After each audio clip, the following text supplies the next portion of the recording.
Krásný den, milí posluchači našeho kongresu Zastav se v pohybu. Já jsem přebrala štafetu rozhovorů po Jance, po tom našem prvním rozhovoru, který jste mohli vidět v prvním dnu. A dneska mám tu čest tady přivítat Josefa Lauro, který je diplomovaný tanečně pohybový terapeut a zároveň sociální pracovník. A říká o sobě, že prostřednictvím tance a pohybu se snaží přinášet radost všem lidem, kterým v životě chybí. Ahoj, vítám tě tady. Je ještě něco, co bys o sobě chtěl doplnit, doříct? Teď máš případně prostor. Ahojte všetkých poslucháčov online kongresu.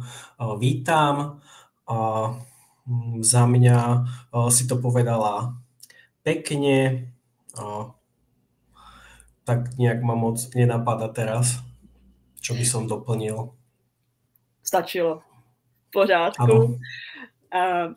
Já asi rovnou navážu na to, co jsem říkala, že rozdáváš radost vlastně tancem.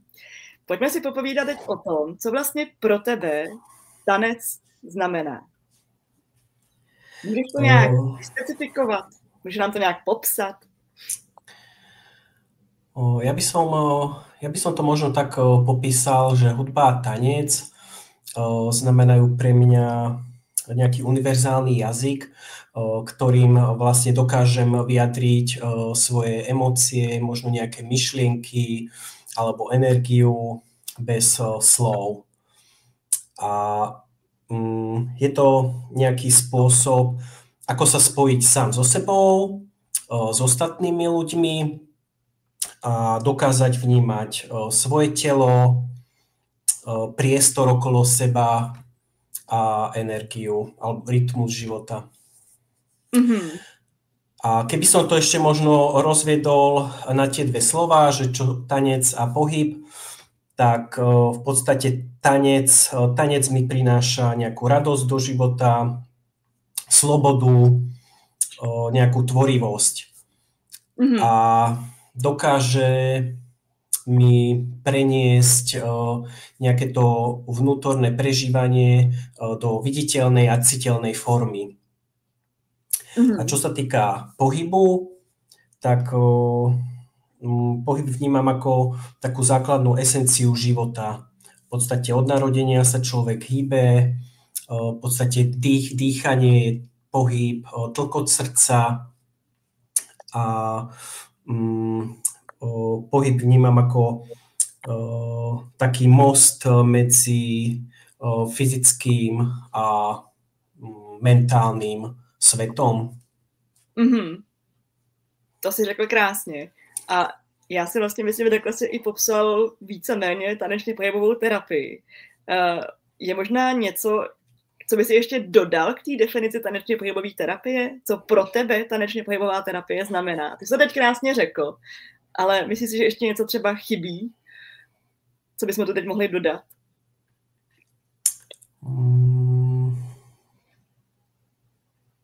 Ja by som možno ešte spomenul, že v podstate ako umelecká terapia prebieha vlastne v bezpečnom prostredí, kde terapeut podporuje toho svojho klienta a ja neviem, ešte formy sú buď individuálna alebo skupinová. Mm-hmm. To si myslím, že takové stačí. Přece jenom koukají na nás pravděpodobně i lidé, kteří vůbec neví, co to vlastně tanečně pohybová terapie je. A zároveň na nás taky pravděpodobně koukají lidé, kteří si říkají, nebo aspoň moje zkušenost to je, že já neumím tančit, neumím se hýbat, vlastně není to nic pro mě, tak se tomu radši nebudu věnovat a radši jako tanečně pohybová terapie je něco, co vlastně vůbec nebudu zkoušet, protože neumím tančit. Máš třeba i ty takovouhle zkušenost a případně poradil by si něco v tuhle chvíli lidem, kteří tady tu myšlenku mají? Stretávam sa s ľuďmi, ktorí rovno povedia, že oni vedia tancovať a v podstate cítim z nich možno takú nejakú neistotu alebo ostých že či vlastne pre nich ten tanec je a väčšinou teda nemajú žiadnu tanečnú skúsenosť, v čom ich teda podporujem, že je ideálne, ak teda človek nemá nejaké tanečné skúsenosti, a čo v takýchto momentoch zdôrazňujem je, že v tanečnej pohybovej terapii a celkovo v umeleckých terapiách nejde o výkon, ale o prežívanie. Mm-hmm. No, to si myslím, že je velká pravda. A řekl si totiž jednu důležitou věc, že čím míň vlastně člověk umí tančit, nebo to můžeme stáhnout i na další umělecké terapie, čím míň umí člověk kreslit, tím míň umí zpívat, hrát na hudební nástroj, vlastně tím lépe se do té umělecké terapie ponoří. Protože taky moje zkušenost je naopak, když třeba pracuju s tanečníky, tak je vlastně velmi těžké je dostat do toho, aby zapomněli na ty kroky, které se naučili, a začít opravdu jenom vnímat to svoje tělo a začít tančit tak, jak vlastně to tělo potřebuje a tak, jak oni chtějí. Pro ně to je vlastně něco úplně novýho a nepochopitelného. A proto, když tam není ta taneční zkušenost, je to i podle mě jednodušší. Takže to je takové první sdělení, nebojte se tančit, protože to umíte vlastně všichni přirozeně. A já možná to takhle stáhnu ještě k další otázce. Myslíš si tedy, že je tanec pro všechny? Ja by som povedal, že áno, že tanec je pre všetkých, je prirodzená súčasť ľudského života. Mm-hmm. Tady na tom se určitě shodneme. A hlavně vlastně tanec, aspoň jak to vnímám já, tak je tady v naší kultuře už od počátku věku, a to jenom potom jsme ho postavili na to jeviště a udělali jsme z něj v úvozovkách něco víc, a proto jsme potom získali pocit, že vlastně tančit neumíme a nemůžeme. Možná i, což je velká škoda, si myslím. A ešte by som možno... No. A ešte by som možno dodal, že ten tanec a pohyb je dostupný pre všetkých bez ohľadu na vek, fyzickú kondíciu alebo tie predchádzajúce nejaké tanečné skúsenosti. Je to tak. A pokud vím, tak ty pracuješ hlavně i se seniory. A tak moje další otázka bude tady tím směrem. Jak vlastně používáš potom tu tanečně pohybovou terapii právě třeba s lidmi v seniorském věku? A jsou tam nějaká specifika? Ja by som možno tú oblasť využitia tanečnej pohybovej terapie rozdelil do nejakých 3 oblastí pri práci so seniormi. A to je oblasť fyzická, oblasť psychická a oblasť sociálna. A v podstate tú tanečnú pohybovú terapiu dokážem využiť v každej z týchto oblastí. A takým,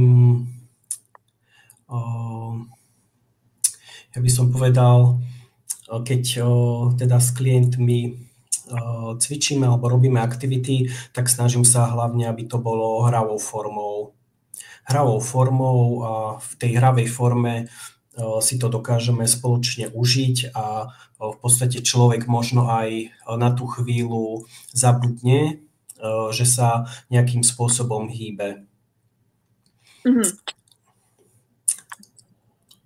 A v podstate... No, že ta hra je tam velmi, velmi důležitá. To si myslím, že určitě. Že pak člověk zapomíná, že vlastně něco dělá, a je to, myslím, velmi důležitý aspekt taky. Ano.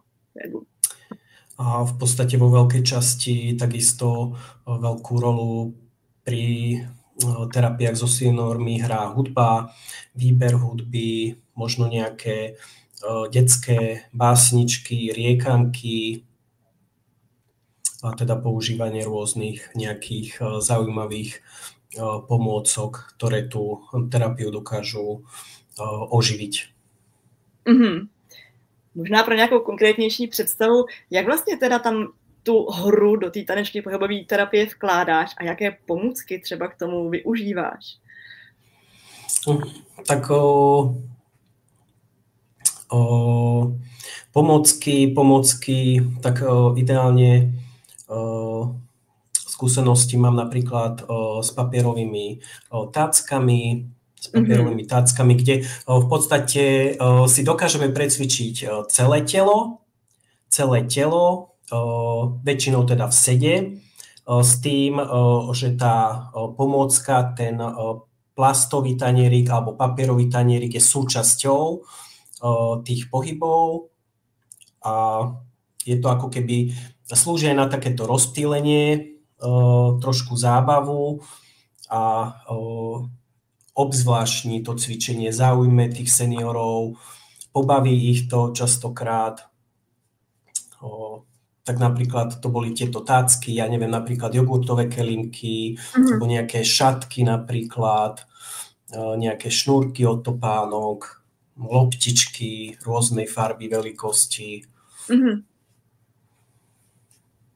možno nějaké pěrka. Takže v podstatě jde o to ještě do toho pohybu vnést něco jiného, aby to mělo ještě takový jako taky vlastně hravější a veselější aspekt.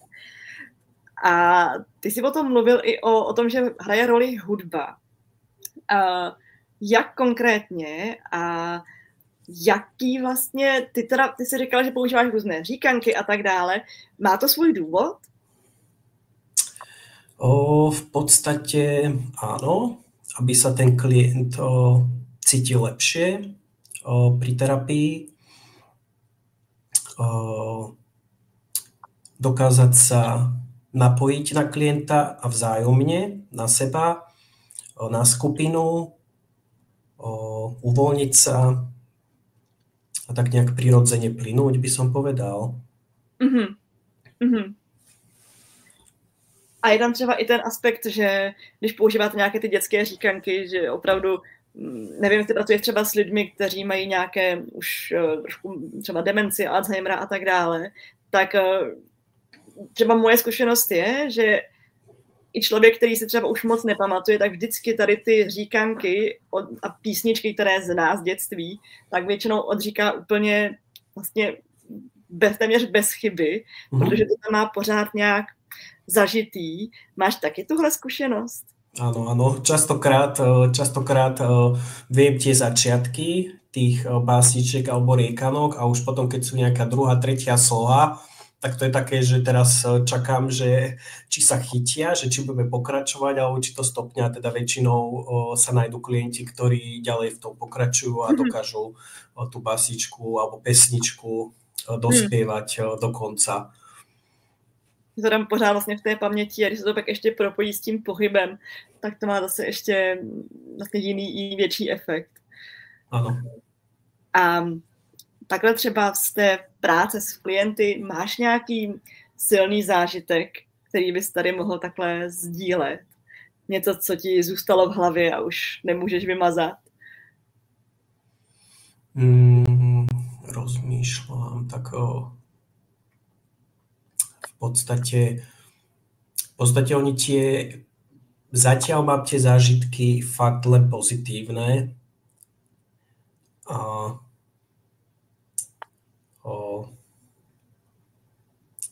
rozmýšľam, že či nejaký za mňa, čo teraz ma tak napadá, v podstate, keď je nejaké to lúčenie alebo ten koniec tej terapie, tak v podstate taká tá radosť, to poďakovanie, cítiť nejaké to šťastie z tých ľudí, tak to je to, čo ma naplňa a vidím v tom zmysel. Ako nič konkrétne si teraz nespomeniem, v podstate pracujem skupinovo, v skupinách a každé stretnutie je niečím iné, ale veľmi pozitívne. To si myslím, že taky důležitý zmínit, že vlastně hlavně to přinesení té radosti a to uvolnění, který tam probíhá, si myslím, že je vlastně jedno z těch nejdůležitějších aspektů vůbec potom v rámci vlastně jakýkoliv umělecké terapie. Ale z mých zkušeností u toho pohybu a tance, tam je to vždycky takový ještě větší, protože já jsem třeba takhle pracovala taky s klienty v gerontologickém centru v Praze a tam jsem měla jednoho pána, který sice v podstatě vůbec neuměl přejít v podstatě místnost z jedné strany na druhou, měl hůl a neustále se třásl, když měl někam dojít, ale po intervenci tanečně pohybové terapie najednou úplně zapomněl, že nechodí a opravdu těch pár kroků sám udělal a to bylo tehdy úplně, že i vlastně ošetřovatelky tehdy koukali, co se to stalo a na to třeba já osobně vůbec jako nezvládnu zapomenout, že to bylo tak silný, že ta síla toho tance a pohybu zkrátka je a nedá se popřít, si myslím. Já bych se ještě pak vrátila od klientů víc k tobě. Jaký je vlastně tvůj tanečně pohybový příběh a jak ty jsi se dostal k tanečně pohybové terapii? Tak v podstate môj príbeh tanečno-pohybovej terapie začal pri práci s dospelými závislými.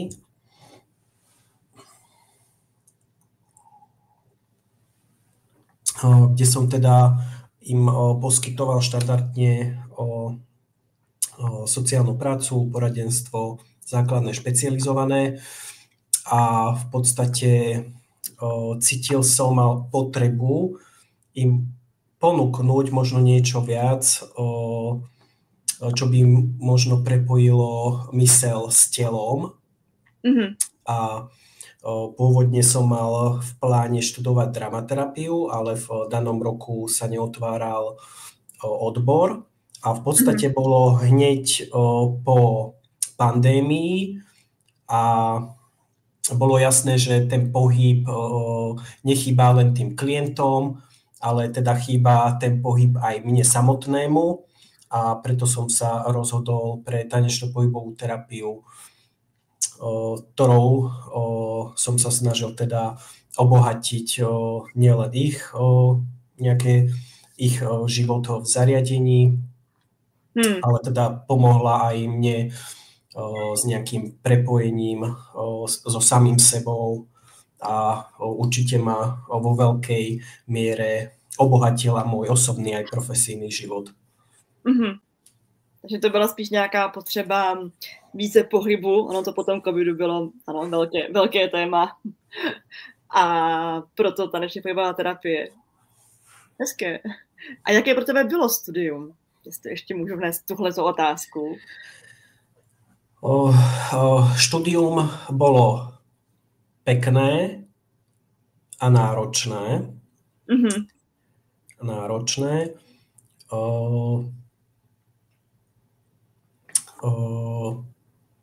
Pomohlo mi potvárať množstvo životných nejakých tém a našiel som nejaký ten priestor na zdieľanie nejakých svojich problémov v bezpečnom prostredí. Bola to veľmi pekná etapa života, kedy som vlastne nadviazal krásne priateľstva so spolužiakmi a určite veľmi dobré vzťahy aj s lektormi školy. Bola to pekná jazda, by som povedal. To se asi shodneme. Já jenom ještě možná tady dodám a uvedu. My jsme vlastně oba studovali tanečně pohybovou terapii na Akademii Alternativa v Olomouci a vlastně jsme pošli takové 3letým sebezkušenostním výcvikem, takže ale myslím si, že popis, že to byla jízda, je asi nejlepší, protože to byla možná jízda a ještě navíc i smršť, ale bylo to super a stálo to za to. A já ještě se zeptám na jednu věc. Tenhle ten kongres celý je vlastně o takovém zastavení v pohybu a o zpomalení.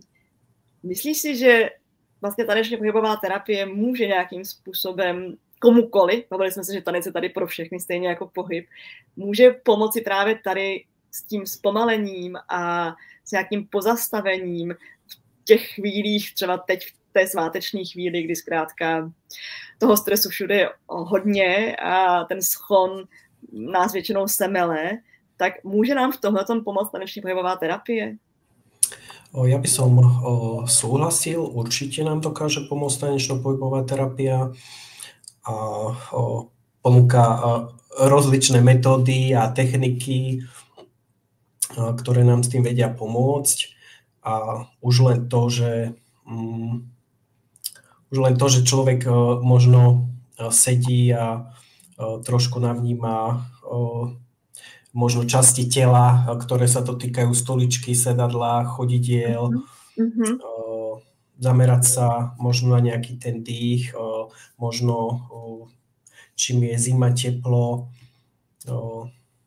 niečo v takomto zmysle. Takže zkrátka hlavně jenom chvilku si sednout a vnímat, co je okolo mě a ve mně. My se k tomu možná za chviličku ještě vrátíme v rámci nějakého praktického cvičení, který dáme na závěr. Ale protože vlastně celý tady ten kongres pořádá Teva Centrum, což je nová síť, mezinárodní síť center v Česku a na Slovensku. A ty jsi také ředitelem jednoho z nich, Teva Centrum Nitra. Pojď nám ho aspoň malinko představit a pojď říct tvou vizi, kterou by si chtěl v rámci Teva Centra vlastně přinést a propagovat dál. Tak víziou Teva Centra za Nitriansky kraj je byť najlepším terapeutickým centrom za Nitriansky kraj. To je aktuálne zameranie je na sociálnu oblasť, zvyšovanie kvality života seniorov a znižovanie stresu pracovníkov v pomáhajúcich profesiách. A v podstate využívame rôzne metódy tanečno-pohybovej terapie, napríklad Labanova analýza pohybu, Bartani Fundamentals, autentický pohyb, možno ešte psychomotorika. Snažíme sa uplatňovať holistický prístup ku klientovi a snažíme sa byť verní, ochotní a pravdiví. To je krásný. Myslím, že nic víc není potřeba, tak držím moc palce, ať jste opravdu tím nejlepším terapeutickým centrem. A my se pomalinku blížíme ke konci. Pojďme teda zkusit nějaký... Máš pro nás připravené nějaké praktické cvičení, které může použít v podstatě kdokoliv a kdykoliv? Áno. Ja trošku sa odsuniem zo stoličkou.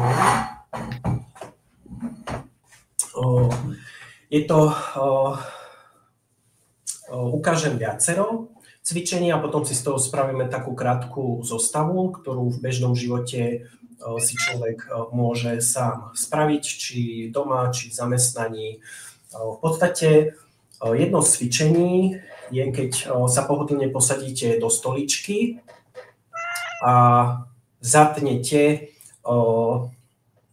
svaly zadku s výdychom, čiže nádych a s výdychom zatnete svaly zadku a v podstate ako keby taký pocit toho, že človek trošku poskočí.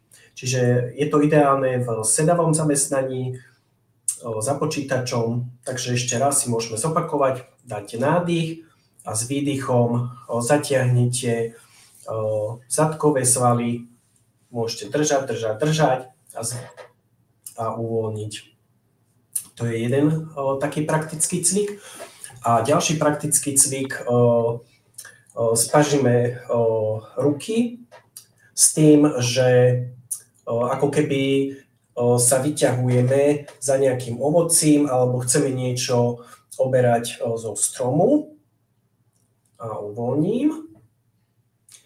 A ešte raz. A uvoľním. Môžeme k tomu takisto pridať dýchanie s tým, že s nádychom idem hore a s výdychom natiahnem sa potom ovocím na tom strome. A uvoľním. Nádych. Takisto pôjdem do upaženia Správne upaženie je, keď máme dlane smerom nahor. Čiže upažíme a takisto naťahujeme obidve ruky do strán, ako keby sme boli na nejakej nitke a uvoľním. Znovu natiahnem do strán a uvoľním. Takisto k tomu môžeme pridať aj dýchanie, s tým, že s nádychom natiahnem a s výdychom sa snažím dať ruky čo najďalej od seba. Výborne.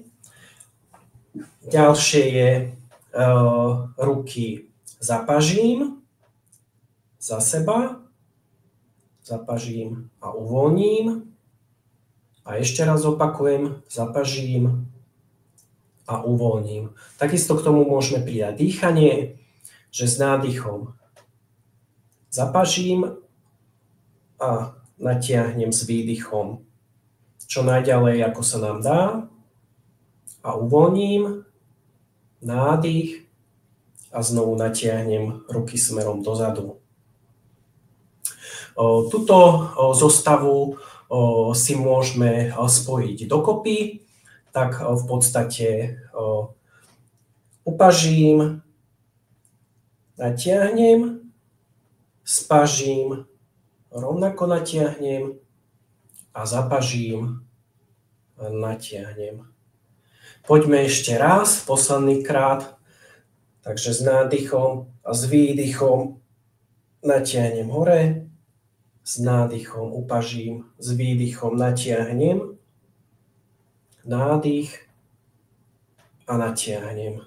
Tak, teraz všetky trošku sa ponatrásame, uvoľníme končatiny, môžete zakrúžiť s ramenami na jednu stranu, na druhú stranu, postláčať päsť, prsty. Ďakujem vám krásne, že ste sa všetci zapojili. My taky děkujeme, já teda mám tady za sebou stěnu, ale dělala jsem, co jsem mohla. Já doufám, že byste na tom byli trošku líp. Případně video s rozhovorem tady bude i nadále, takže si ho můžete pustit, až budete mít víc prostoru okolo sebe a cvičení si zopakovat, protože musím říct, že i takhle jsem se krásně protáhla. Takže moc děkujeme, Josefe. Je ještě něco, co bys takhle na závěr rozhovoru chtěl dodat, co si myslíš, že by mělo zaznít a zatím nezaznělo? Radujme sa, veselme sa, hýbme sa, pokiaľ sa dá a užiť si tento predvianočný a vianočný čas v kľude, v zdraví, s rodinou, priateľmi. Krásný. To radujme se, veselme se, souvisí i s těmi Vánoci. Takže ano, radujme se, veselme se. Josefe, já moc děkuji za rozhovor. Bylo to příjemné povídání a děkujeme moc ještě za závěrečné cvičení. Doufám, že jste se ho všichni opravdu zkusili. A rozhovor tady bude dále. Pokud budete chtít, tak můžete pokládat hned tady pod video dotazy a Josef na ně určitě Milorad ještě dodatečně odpoví. A to je od nás všechno. Moc děkujeme a budeme se zase těšit u dalšího rozhovoru z našeho online kongresu Zastav se v pohybu. Naschledanou. Majte sa krásne. Dovidenia, ahojte. Ahoj.